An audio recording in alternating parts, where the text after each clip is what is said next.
সাভারের আশুলিয়াতে আমিন মোহাম্মদ গ্রুপের এই জায়গাটিও কিন্তু 60 ফিট নামেই পরিচিত, যদিও এটি হচ্ছে সাভারে 60 ফিট, আরেকটি আছে ঢাকার মিরপুরে 60 ফিট। তো এই জায়গাটি কিন্তু খুব চমৎকার, কাইন্ড অফ বসুন্ধরায় একসময় এরকম ছিল, এখন কিন্তু বসুন্ধরায় এরকম কিছুই পাওয়া যাবে না।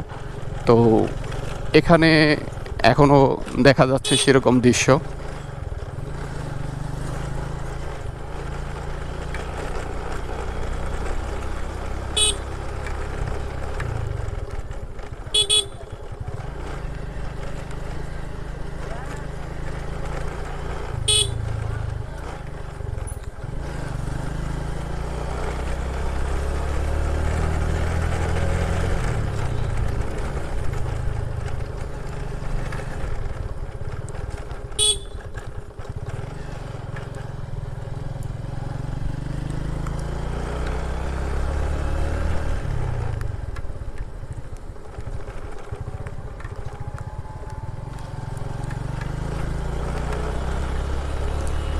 বৃষ্টি পড়ছে, অনেকটা বৃষ্টি হঠাৎ করে চলে আসলো।